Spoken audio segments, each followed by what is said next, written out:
Just two dudes having a conversation. You're my friend and I trust you.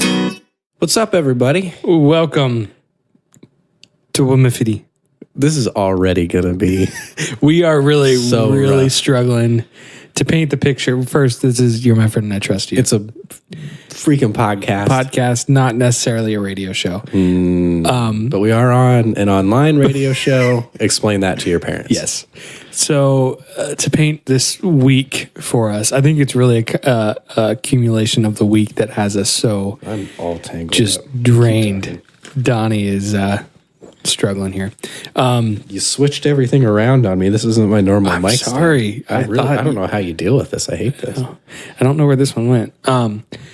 So this is, you'll be listening to this after Christmas, but currently we are the week before Christmas, and again, I work at a church, and Donnie is one of the volunteers, and this whole week we've been preparing for our Christmas candlelight services, and it was a pretty big overhaul of our area.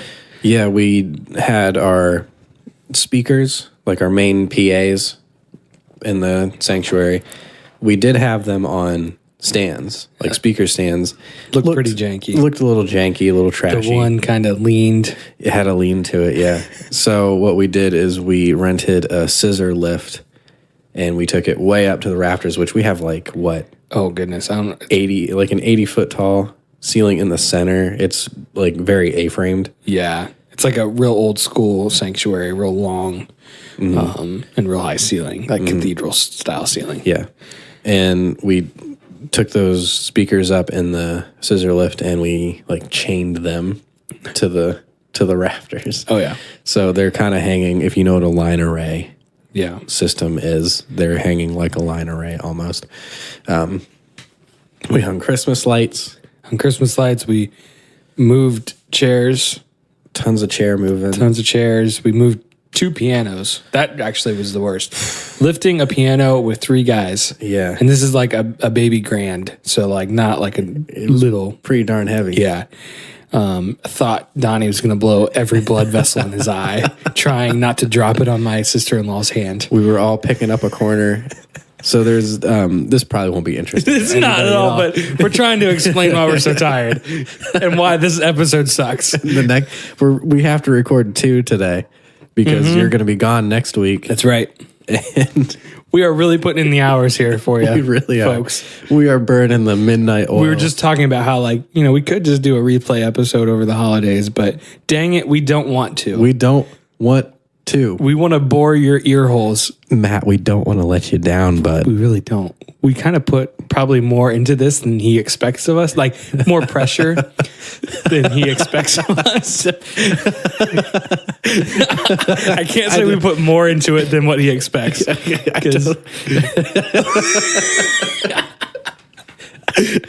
don't think it's possible to put any less into it. I'll put it that way. Oh. So we put more pressure on ourselves than probably what he expects, but sure, we really try our best not to let you, the listener, and Matt from Back Row Radio down. Yeah, we really try not to. But so anyway, to wrap up, we have been every day this week has been doing something all day at the church, moving stuff, getting things ready for. We do 5 Christmas services over 2 days this year, and so. We also just came from our last rehearsal for our dress rehearsal. And so my voice is hurting. I got some Bengal tea. Bengal tea? What's Bengal tea? You want to try it? Yeah, sure. It's not super hot, so is you it won't burn yourself. Made from the tiger? It's got a tiger on the box. Are Bengals extinct now? I don't know. Are they? Let's do the research. We're all about doing research now. I think we really limited ourselves when we said we weren't. But I think we did it wrong at the beginning. What do you mean? We tried to come up with stuff from the research that we did, as opposed to we talk about something, it comes up, and then we look it up to see if we're right or wrong. I think that's the better way to do it. Yeah. You hypothesize with yourself. Sure. Yeah. And then you either prove yourself right or you prove yourself wrong. Yeah. That makes a lot of sense. They're endangered, by the way. Oh, endangered. Bengal, So not quite extinct. Just stop shooting them, people. Are Bengal cats good mousers? Mousers? Mouse hunters, I guess. Are they? Let's click on it and find out. Let's just keep going down. You have yet to drink the tea. Oh, sorry. I got distracted by these cats. I kind of would like to have it back. It is boring stuff. Yes, is the answer. They're good They mousers. can hunt mouse. Basically, Google said it's a cat, so yeah. All right, let's give this stuff a try. This is Bengal tea. Bengal tea. That's what we should do. We should just like try stuff on the podcast. Tastes like tea, like hot tea. That's actually pretty good. Yeah, it's got like It's like cinnamony. it's got like cinnamon, nutmeg, and vanilla bean in it. Oh, that's what that is. Yeah. I could taste the cinnamon. I couldn't tell what that other thing was. That's very nice. Can I have it back? No, you can have it. Would you like some? My wife can make you some. Sure, yeah. I'll send her a text while we're on the air. Ooh, and then she'll come in. She'll be She a can guest. be on the Should we have her on as a guest? She's right outside. She probably would like to be on as a guest. Let's do it.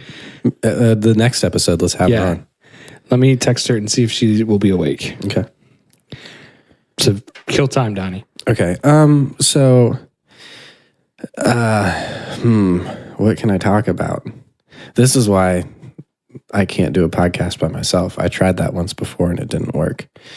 Okay, so this is an interesting thing.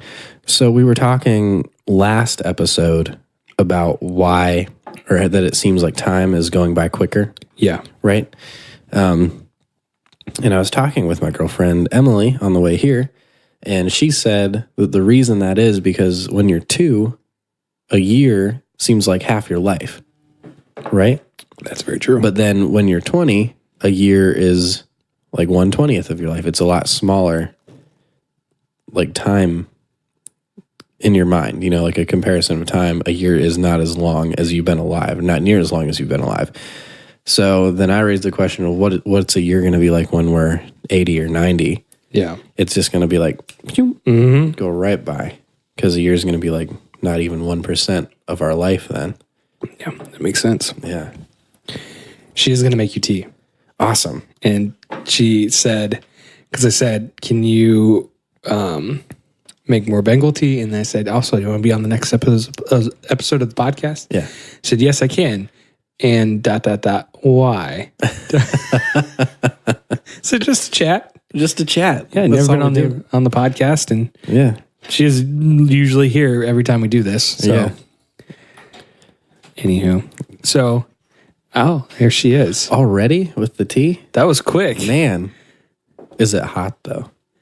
I don't want to So complain. you're going to be on the next episode. I didn't agree to anything. Come on, please? please. I feel like you guys are really desperate for content. We are very desperate for content, That's but we also just want to see what you do. Yeah. Our listeners want to know you. Whenever you get Emily on, I will try to be on as well. Ooh, we should have both of them on at the same time. We should. Is that too many voices? No, that would be No. fine. Maybe you should just... No, She has like a good radio voice. I feel like she would be soothing. I feel like we're going to have to cut this all out. No, we're leaving it in. We're leaving it We're in? not cutting any of it. I'm gonna go. So is that a no? No, I mean, I might do it. I just... Okay. I would rather do it when I'm truly wanted, you know? We truly want Truly you. do. I have wonderful thoughts. We need you at this We point. do really need you. Best of luck, boys. I'll let you know when we're done for the next episode. Oh, like right now, tonight. Okay. Yeah. Yeah. That's staying in. 40 minutes. Okay, your Bengal tea is here. We're back. It's probably hot. I probably edited most of it of that out. I hope so. So It's very hot. I would let it steep, get it nice and What does steep mean? steep is where you let the tea bag sit in the hot water Huh. and just The tea like disperses? yeah. And like the longer you do, the richer the taste. Okay. So Gotcha. let it steep in there, and then the last few swigs of this is fantastic. You know what my sister got my dad hooked on? It's sleepy time tea. I've heard that's pretty good. Yeah. Does it actually make you sleepy though? It does my sister. I don't know if it does my dad. My dad doesn't sleep good at all. Yeah. But So I have something that I think we should do Okay. each week. It should be the qualm of the week. The qualm? The qualm. So like A problem you have with something. Yes. Or some. That's what I was looking for. Probably shouldn't be like people. An issue. An issue. Okay. Who's your qualm with this week? Chapstick. Chapstick. This just happened today to us. Is this the conversation that we just talked about? Yeah, in the car? Yeah. Yeah. So my lips are chapped and they hurt real bad. Mm-hmm. And so while we were at lunch, Donnie graciously let me use his chapstick. That's hot. Just watched you roast your mouth on that. So anyway, he let me use his chapstick. So hot I burnt my teeth. Yeah. And I was like, man, this is nice. I need to buy my own. Yeah. So first off, they make the chapstick little containers where they hang different sizes. Oh, I know what you're talking about. So it makes it look like it's a double pack for $1.79. Yeah. Which why is chapstick $1.79 for a little tube that you're Right. going to lose? Right. Anyway. What's your overhead, chapstick? Right? Well, you just put some goo in the little tube. So anyway, so that's how it starts. So I'm like $1.79 for two. That's not bad. Not horrible. And so I go to grab it, and only one comes with me, and I'm like, well, that's weird. And so like again, they're different sizes. So I thought maybe I accidentally pulled them apart. So I turned back to go grab the other one, and nope, it's just different sizes. So it lays right, on the little stick thing sticking off the wall at the grocery store. Yeah. You know what I'm saying? Yeah. So I'm like, well, my lips are all chapped, so I still need chapstick. So I paid $1.79 for this one single tube of chapstick. That you're going to lose in, I guarantee you, 2 weeks. Yeah, I'm not going to have it 2 weeks from now. Yeah. And I'm like, all right, I'm just going to suck it up and do it. Mm-hmm. So I go buy my thing. We get out to the car, and it's got like this like crazy industrial strength shrink wrap on it that I can't get. So I'm like sitting there picking at it. And so finally I'm like, hey, Donnie, can you get this? You didn't even say that. Didn't I? I saw you struggling with it, and like you were trying to also like back out. So I just stuck my hand out, and you just like defeatedly slammed it into my hand.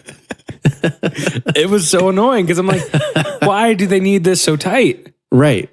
Why do you need a protective seal On chapstick at all? It's chapstick. Yeah. Like, I'm pretty sure, like, you eat it. Right. But here's the thing. Could you eat a tube of toothpaste and live? Do you think it would kill you? I don't think it probably would kill me. Probably wouldn't feel good. You could probably then eat a whole thing of chapstick Right. I mean, and be fine. If you think about it, it's on your lips, so it's going to get in your... It's going to get in your mouth, Yeah. and into your system. I'm going to Google this. Can I eat... Can chapstick... I'm going to type and speak at the same time. Ooh, it's the third result. Can cat chapstick kill you? Let's see. Could you die eating chapstick? I'm just going to read whatever article this is. Ready? Yep. Kind of a gross story, but you know, this is from Quora.com, since we should probably quote some of our sources. We probably should. Okay, so this is from Quora.com. Kind of a gross story, but you know those flavored chapsticks called Smackers? I didn't know about didn't know those. those. Apparently there's a flavored chapstick brand called Smackers that has it looks like kiwi, strawberry, coconut, chocolate, a whole bunch, cookies and cream even. My sister used to eat them, straight up nom on them around kindergarten/first grade. Her and her friends would eat them on the playground. She still lives. Here's the ingredient list for Coca-Cola Smackers, which is just a whole bunch of stuff that I'm not going to read. It could explain some of the behavior, but all joking aside, she's a completely healthy and normal 23-year-old. She also ate Elmer's glue and Play-Doh, though the glue wasn't tasty and Play-Doh was too salty, so the chapstick it was. She would eat like one a week, at least for a few months. We got them for Christmas, usually a pack.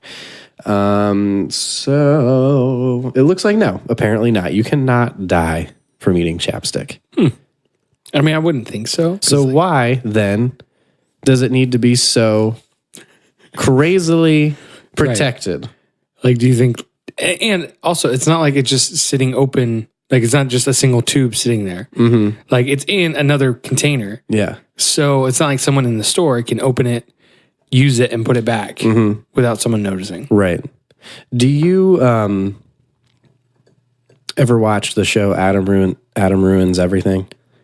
Have you ever heard of it? I know what it is. I've never. There is a show, it's now on Netflix, but it was on True TV, but it's now on Netflix, called Adam Ruins Everything, where basically he just takes a topic and he tells you every way that we as a society are thinking wrong about that topic. Yeah. So one that he did in the first season was safety labels on medicine bottles and how they're completely useless and not needed at all. Or they really serve no purpose, because one time a guy came in and put anthrax in some aspirin and killed 7 people back in like the 50s. So that's when they started doing those those seals.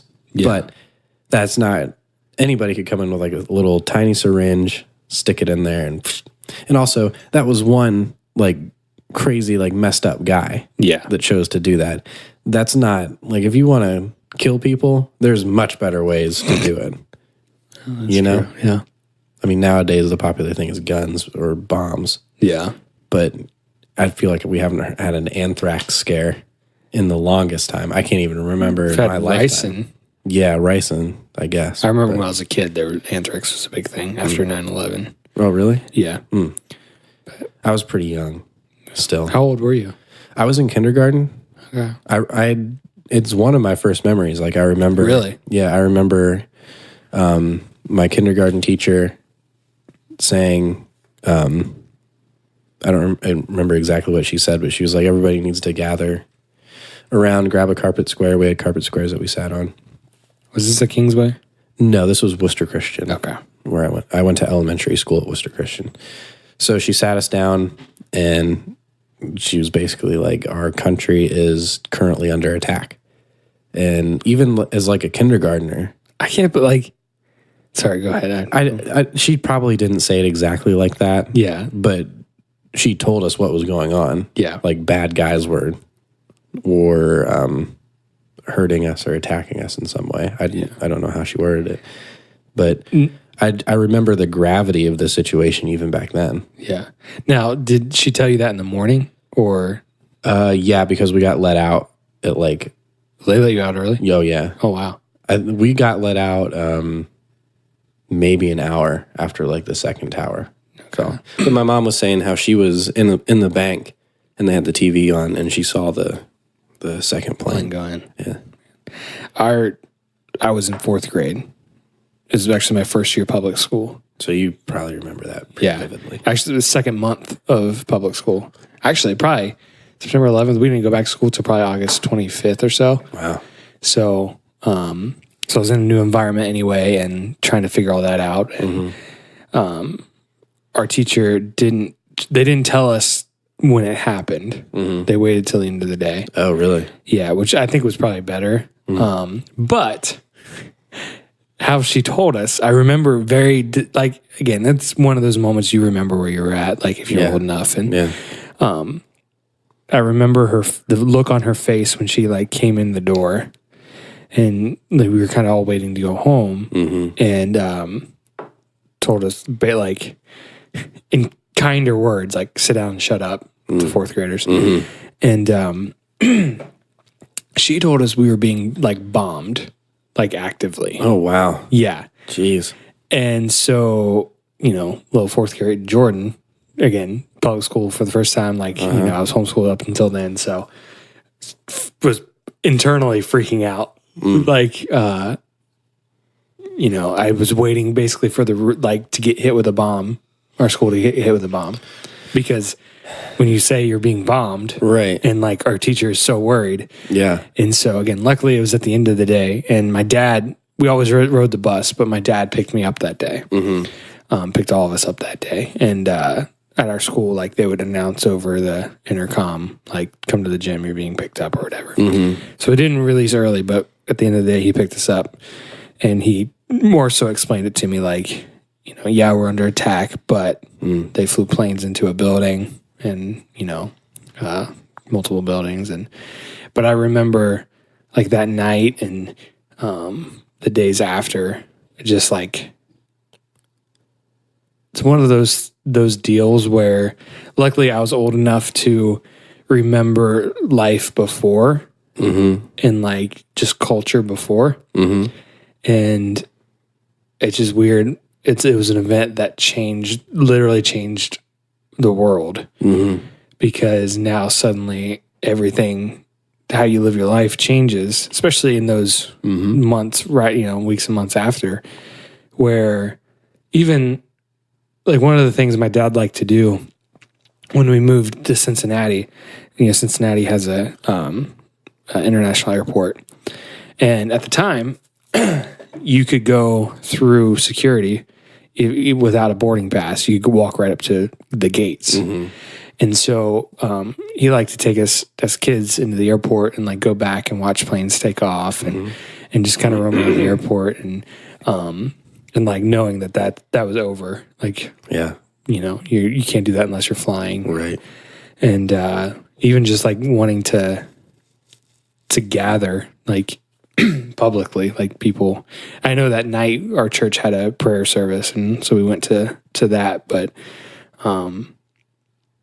it was one of the, like, it happened in New York, but at the time, like, you don't even. I mean, obviously now I think we just all became so numb to it. Like, it's still real, like the threat, and like terrible things happen, which is sad that we've become so numb, like to school shootings and stuff like that. But it's that world change moment. I think you look back to September 11th and like, I think it's a mixture of that and also just the social media and the coverage of things. Because actually, like, studies show, like, we're living in the most peaceful time in the world. Yeah. In recorded history.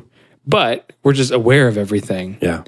And so it feels like it's just crazy. Which, I mean, it is. Things are crazy. There's a lot of insane stuff going on.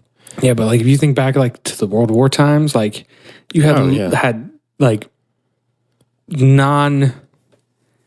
I don't know if like Afghanistan's considered third world or not, but like probably parts. Developed countries fighting each other. Yeah. Like you don't really have developed countries fighting each other. Yeah. You know what I'm saying? And so, back in the world wars and civil wars and the Crusades, like, this is actually the most peaceful time, but you're aware of it. And so then people think like, Jesus is coming back because everything is yeah. Sorry, I just went on a that's mega rant. Completely fine.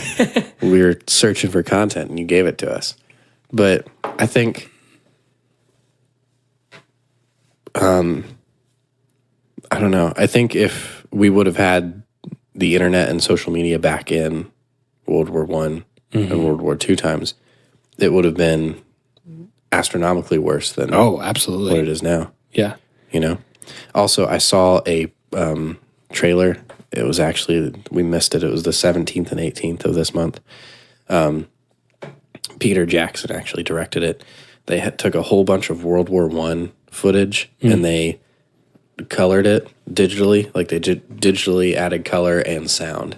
Wow, that'd be cool. Yeah. So you have like camera work of like guys walking through trenches and then they like overdubbed. Like they had like a lip reader come in and they overdubbed like that person talking. I thought about you when I saw that trailer because I know that you really love like World War I documentary stuff and like World War II in color is like my favorite documentary series. I think I own it actually somewhere, or like Vietnam, or it's World War II in HD. And same with Vietnam in HD. I'm very fascinated by that. Oh, me too. I always have. I will nerd out. Like it's super sad, but I will nerd out about it. Yeah. I also want to jump back to 9/11 just for a second because I had a thought while you were talking. If you had been the age that you are now when it happened, like let's say that it happened tomorrow, do you think that you would have joined like the Marines or the Army or the military in some capacity? Service. Yeah. Because there was that massive spike in patriotism. Yeah. Right after. Yeah. No, I probably would have actually. I actually was very close to joining the Air Force out of high school. But we moved and things changed and but I think I probably now being married now, like that changes some things. Yeah. If I was single, yeah, I probably would have. I remember, just as a little kid, like part of it was like our school kind of pushed like, what we can do to help. So like I think we did like a fundraiser for some of the fire departments in New York. But it would have definitely probably sealed. In high school, I went to vocational school for law enforcement, and the second part of that would have been emergency medical services. So it's like a 2 certificate thing. Okay. And I moved before my senior year, which would have been the EMS stuff. But it would have definitely kind of made that concrete. That's what I wanted to do. But I think I would have been in the same boat as you if I hadn't been married by this point. yeah, Like, I'm not married now. So if it were to happened like tomorrow, I think I probably might have joined up. Sorry, in my brain, I'm onto another topic, and I'm also trying to look something up here. So we were in that. I watched a movie with my dad in the theater and my cousin the other day, and that's where I saw the Peter Jackson thing. the Peter Jackson thing. But I also saw a preview for what I think might be a good Christian movie. Really? Because I was basically crying just at the preview for this thing, and I can't find the name of it. Is it made by Pureflix? I don't know. I forgot to look at the company, but holy crap, man! It's What was it about, about? Yeah. So this kid was walking around on a lake, a frozen over lake with his buddies, and he falls through the ice. And he was down there for like 15 minutes, and it's based off a true story. He was under the ice for 15 minutes. Under the ice for 15 minutes. Rescuers came and they found him and they brought him out, and he was dead. Yeah. And he's in the hospital, and this is in the preview. He's in the hospital, and the doctor's like, "I'm sorry, your son is dead," to this kid's mom and dad.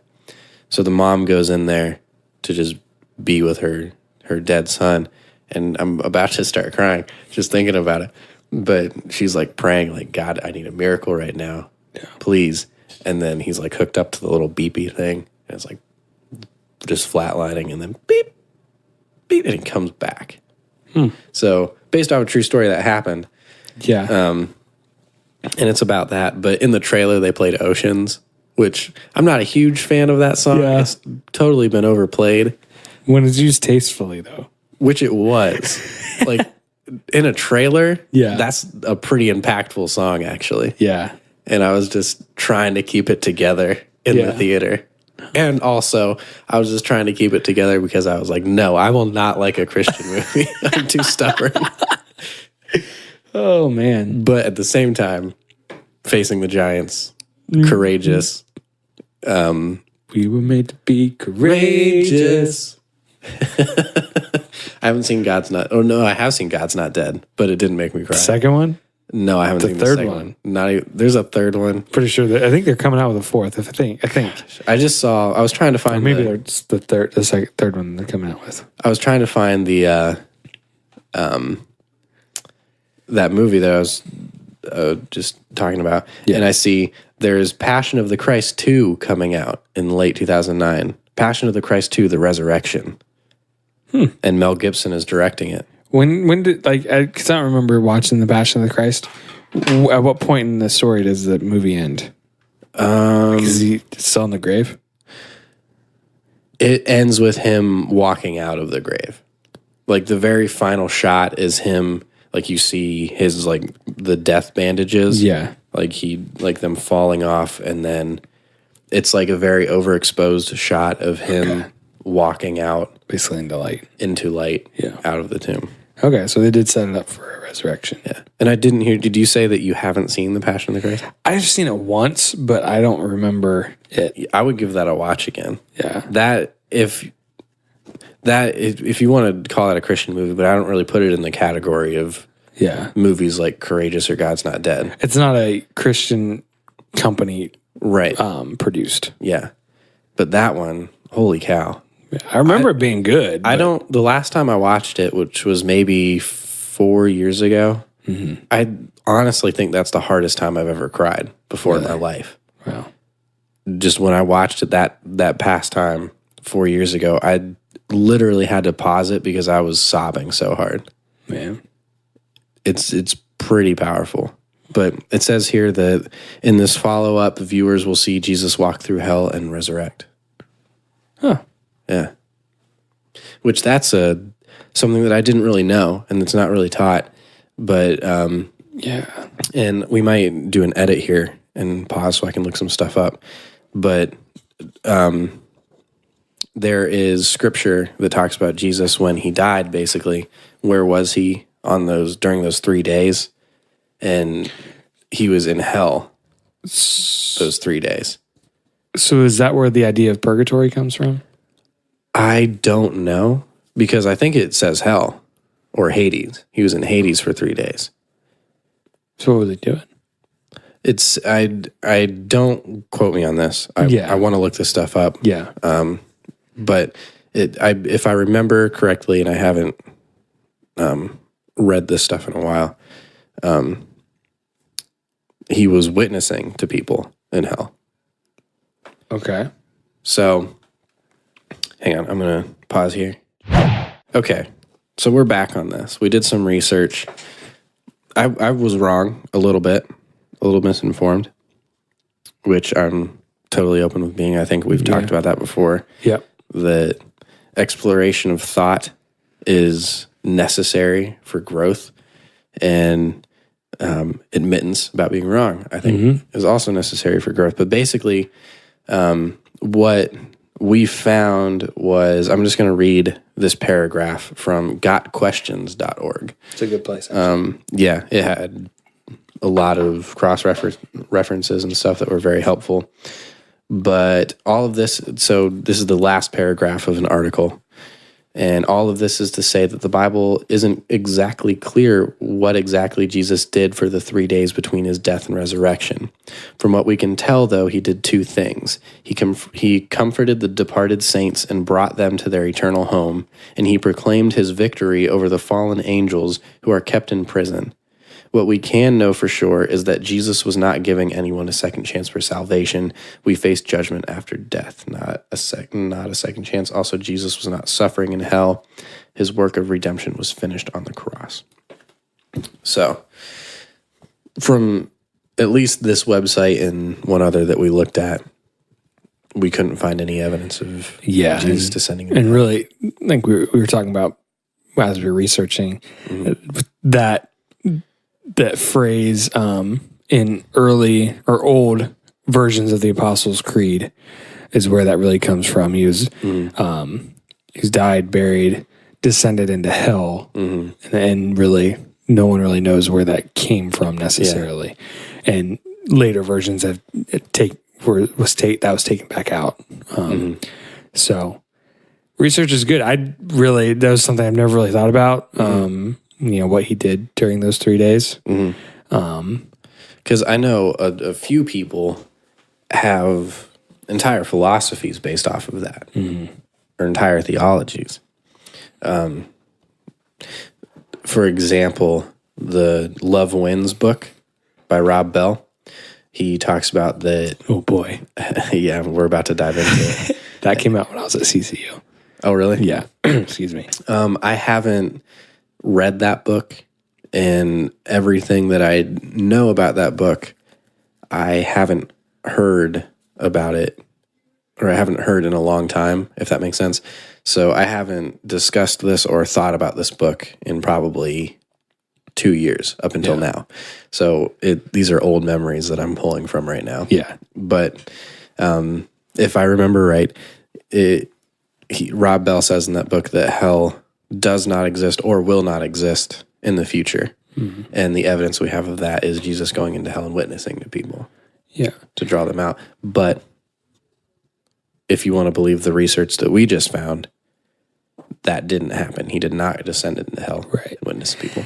I mean, when I read the book, because I read it again when I was in college, I was in Bible college. So when it came out, it was a huge thing.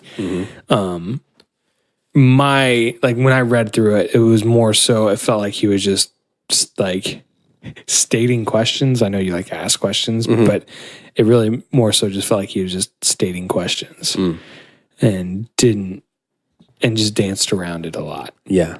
Like, I think the conclusion was that, but he didn't, in my opinion, didn't really give a whole lot of facts, or he doesn't point to much to support it. It was just more so like him thinking about it. Right. Which I understand, but can be dangerous coming from a person in his spot at the time, you know? Yeah. I think what he might have been trying to do is discuss something without using the Bible as the main foundational source element to reach unsaved people. Because if you try, a large problem that I have in conversation with like my agnostic or atheist friends is when I'm trying to prove a point on something, it's hard to reference the Bible and have them take that as fact, because they've already written off the Bible. So for a long time, I've been trying to figure out how do you do it? How do you talk about this, and how do you prove things without using the Bible? Or should you do that? Right.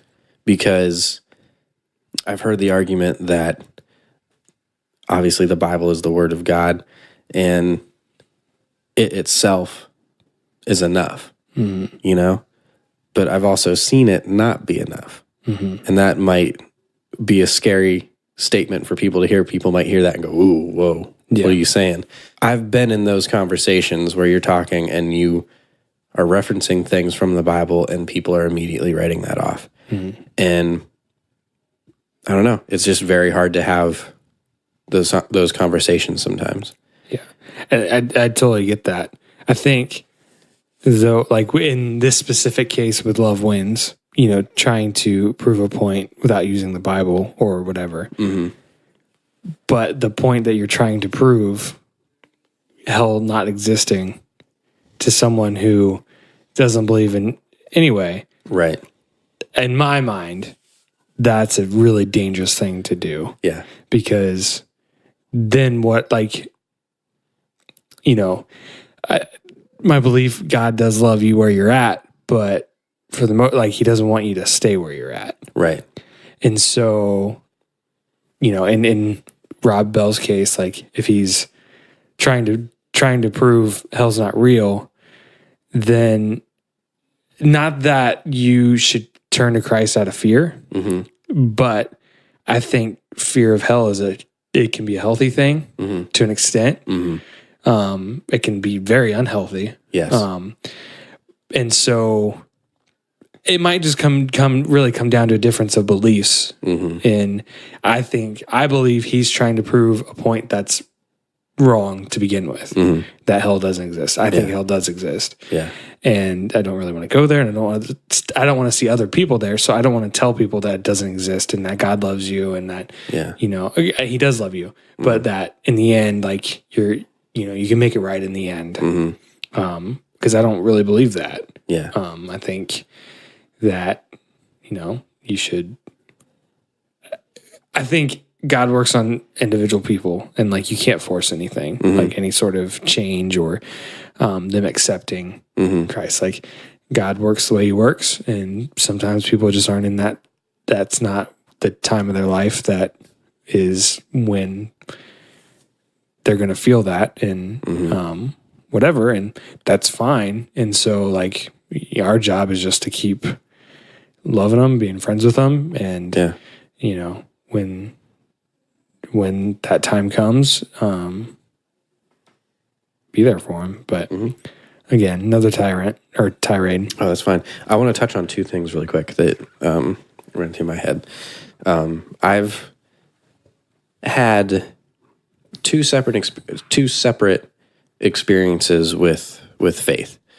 So I would say when I was first a Christian, the first time I was a Christian, which I don't know if I really was a Christian back then, because I've committed my life, I would say, to Christ twice. The first time, I think, was a fear faith. Yeah. It was solely because I did not want to go to hell. And I think that's, in certain churches, I don't want to say in the church that we used to go to, you and I, because I don't know if it just might have been my own thinking that nobody corrected. Yeah. And I wasn't there at the time. So My first faith was a fear faith of I believe in this stuff because I don't want to go to hell, because I do believe in hell. The second time around was eventually that imploded on itself. right. Because a relationship like that with somebody where you're scared, And you just count the things you do wrong. yeah, that can't sustain itself in a healthy way. Yeah. So eventually that imploded. Then that was out of that was reborn something else. And a faith by grace came out of that. Yeah. And a faith of love. So that was the one thing that I wanted to touch on. And the other thing was, I do not want to believe in hell. Oh, I don't either. And I really struggle with that, if I even do. Yeah. There's a really good theory, annihilation theory. So basically when you die, that's it. God just annihilates you.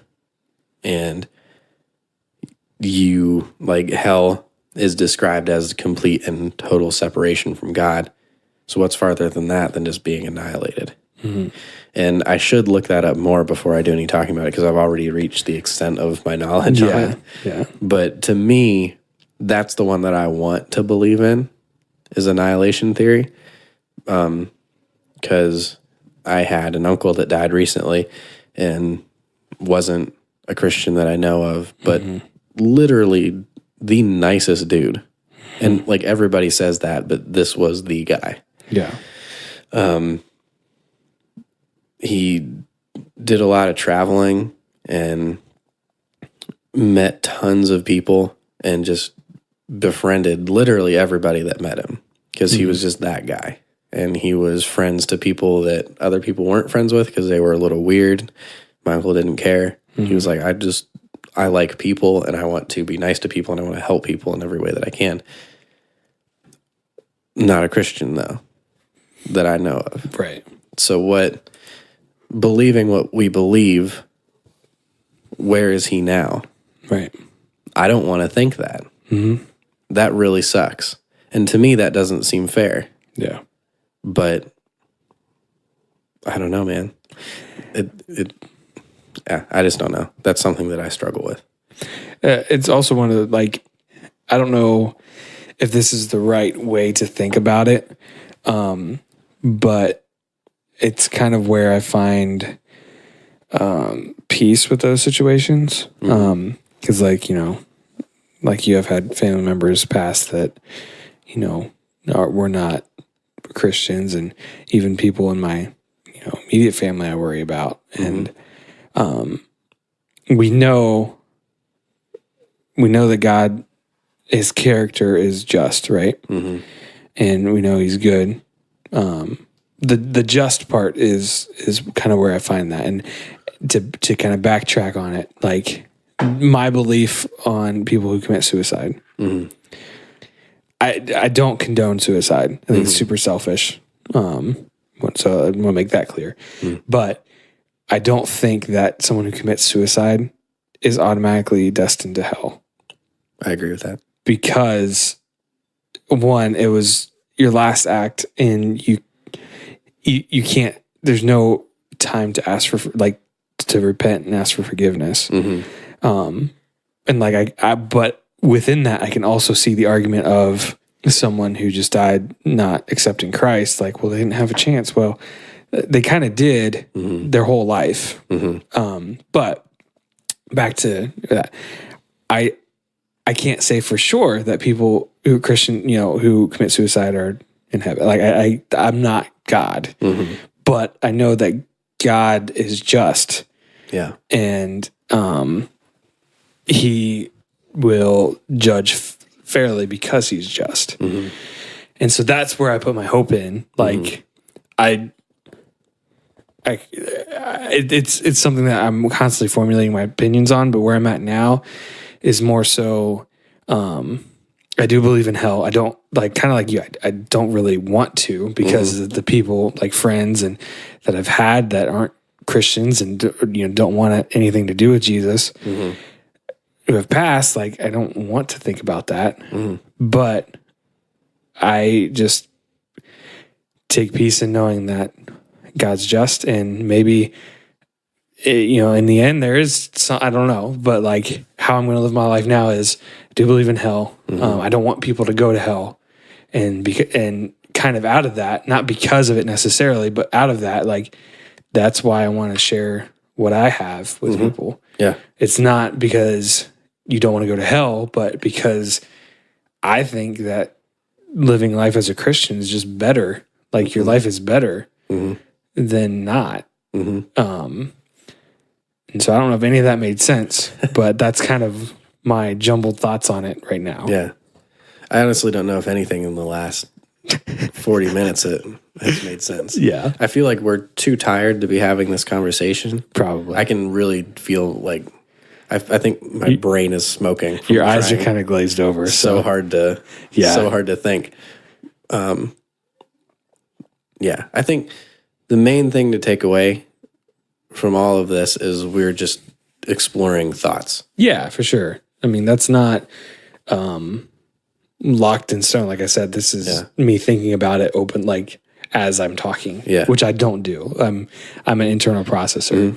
And so I really try on the podcast anyway to flip that and to talk through my thoughts. Think as you're talking. Yeah. Which is a hard thing to do. And sometimes I say things that are wrong and that's not necessarily my intent, but yeah. I mean, I don't think anybody intends to be wrong, but right. But the thing I know for sure about myself, and I'm pretty sure for you too, is we are both okay with being wrong. Yeah. We're both okay with being proved wrong on most things. Some things it's like, I don't want to be right. Right. But especially on this stuff, I think that no matter where you are in your walk, you have to be open to being wrong about things. Yeah. You have to be open to changing your perspective on things. You have to be open to asking tough questions, asking questions that might make people in your congregation or those around you go, ooh, is that an okay thing to say? Is that an okay thing to ask? I think those questions that are scary and those questions that kind of sting a little bit are very important for your growth as a Christian. Yeah. And I know I've said it before in this podcast, but if you aren't asking those questions, then I don't think that you're growing. Right. I think that it's imperative that you ask those questions. Yeah. There is a really good podcast called the Bad Christian Podcast. If you're offended by crude humor and harsh language, don't listen to it. But if you can get past that, listen to some of the older episodes. The older ones are better. Yeah. I just listened to one of the recent ones. It's pretty solid. But maybe from 2 years ago, because one of the dudes on there is actually a pastor. His name's Joey Svensson. And he released a book called Fundamentalist. He grew up extremely fundamentalist with backwards theology and just things that he was interpreting wrong. He used to think that it mattered what kind of t-shirt he wore every day. And he felt guilty if he wore a t-shirt that didn't have a Bible verse on it. Yeah. So there's a lot of things that we can have wrong opinions about and are harmful theology. Yeah. And theology that harms us in the long run. But I would encourage you, listeners, to look up that podcast and try to find ones where it's Joey Svensson talking about where he used to be. Yeah. Because it's very interesting, and I think a lot of people are where he was. Yeah. So if you're feeling like that, and you might not even know that you're in that cycle, I would listen to that, and maybe that can help you out more than we probably ever could. But Yeah. Good spot to. Yeah, probably. We're getting there. Yeah. All right. Right before we wrap up, I just want to say really quickly that we have a GoFundMe out. We're trying to raise money for Compassion International. And what is that GoFundMe? That GoFundMe is, you can find it if you were to type in www.gofundme.com. Then in a search bar on GoFundMe, you could type in, "You are my friend and I trust you, 5K for compassion," which explains everything that you need to know. We're running, if we get $500 raised at any time, we were going to say before Christmas, it's not going to happen, guys. Yeah, it's not. Unless a Christmas miracle happens. But at the time of this recording, it has not happened. We'll just keep it going. Yeah, we'll keep it going until it's done. But we just want to raise $500 for Compassion. What they do is they support widows and orphans. We think that's a really cool thing. Dig some wells. Yeah, dig some wells. If we raise $500, Pudge and I are going to run in a 5K. Which might kill us. Very well might kill us because we're both extremely out of shape. But another thing I wanted to do is I want to personally shout out all the listeners Who's supported this? who have supported our 5K. So our first, I won't say how much they donated. That's fine. Because I feel like that would be tacky. a little tacky. But our very first donator was my girlfriend, Emily Ebert. Thank you so much, babe. Thanks, Emily. That's awesome. We really appreciate it. Our second one was Lacey McLean, Lacey. who used to go to church with us at the church that we go to. She was at camp with us as well. She's a good friend of ours. Thank you so much, Lacey. And our third one, which was this past week, was Zach Owens. Zacho, who might be on this podcast very shortly. Yeah, and I think he's actually starting up his own podcast, so we'll be sure to shout that out. Definitely. He gets that up and going. But Maybe we just start a network. You know what I mean? Oh, That's actually not a bad idea. are we kind of already on a network, though? No. We're on a radio station. Okay, different. An online radio station. We could still be on a network. That's true. I think, hey, Matt, when you listen to this, tell us, are we free to do that sort of stuff? Can we start a network? That would be kind of cool, though. I'm just telling you now because I'll forget to email you. So, Matt, loosen our chains. I just feel like really held back creatively. For real, though, being on back row is pretty great. It is. He lets us do whatever we want. Really. I mean, the last week's episode that you've heard now with the cult, we were actually kind of worried about like the reaction we may get. Yeah. And you have to, the email that he sent us, can you open it up? I can open it up. And just quick. read his signature that he signed off with. Because normally he, like, Matt emails back and like cracks some jokes or whatever throughout the email. And like this email, it was really hard to pick up on the tone of. I'll read that whole email. Is there anything that would be incriminating? Yeah. He talked about cocaine or something for a little bit. Yeah, we'll edit out the cocaine part, Matt. Don't worry. And if you don't like this on the radio show, on back row, you can edit it out. That's yourself. right. He edits us anyway. Don't censor us. You're putting us in a box. But okay. This is how much we really enjoy being on back row. Yeah. Because of things like this. Yeah. If you've listened to the past episode where we talked about Gabriel of Urantia, the cult leader that I stumbled across. If you haven't, stop now. Stop now. Go listen to that episode and then listen to this one. So Matt emailed us after I sent him the episode for the week. He emailed us later and he said, "What ... did I just listen to? LOL, chopping this up to where it made sense was a bit more of a challenge, so hour 2 and 3 have a little bit of a recap to what you're talking about at the beginning, but good night. That was quite the interesting ride. Signed off, Matt of Urantia." And I would just like to point out that I wrote back, glad you enjoyed it, Donelius of Urantia. Donelius. Capital N. Oh, man. But honestly, thank you, Matt. Shout out personally to Matt at Back Row for having us on Back Row. Literally just letting us do whatever we want, believing in us more than we believe in ourselves, right. Honestly. And going on a whim of us just tweeting at him. And be like, hey, you want to be on? We can do movie reviews for you. It's like, well, kind of already wanted somebody who was doing that, but yeah. But so yeah, that was literally how we ended up here, and yeah, We appreciate it, and we hope that you guys enjoy listening to us ramble. Yeah. We hope that we make your Friday mornings a little bit more bearable if you're working in an office or something and you don't like it. Even though Fridays are fun days. Yeah. Yeah. Fridays are for fun. I hope that we make you laugh. If you're stuck in traffic or something, Yeah. I hope that people are looking over at you because you're laughing. My favorite thing to hear is of like our friends who are listeners who listen to us like at the gym and tell us how like they busted out laughing out loud at something that we said in the middle of the gym and everyone just looked at them. Yeah. You're welcome. That's a win in our book. That's the goal of this podcast, is to make people look at you because you're laughing. That's right. And then have to explain something really dumb we just said. And possibly explain just what a podcast is. It's not the radio. It's so funny. You can find us on the Back Row Radio app on Fridays. You can find us either Friday night or Saturdays, usually when our podcasts come out, on iTunes, Spotify, YouTube, Podbean. Everywhere. I think I'm going to start releasing Friday mornings. Yeah, that way it's out all day Friday. Yeah. Because I feel like Saturday is a bad time to release the podcast.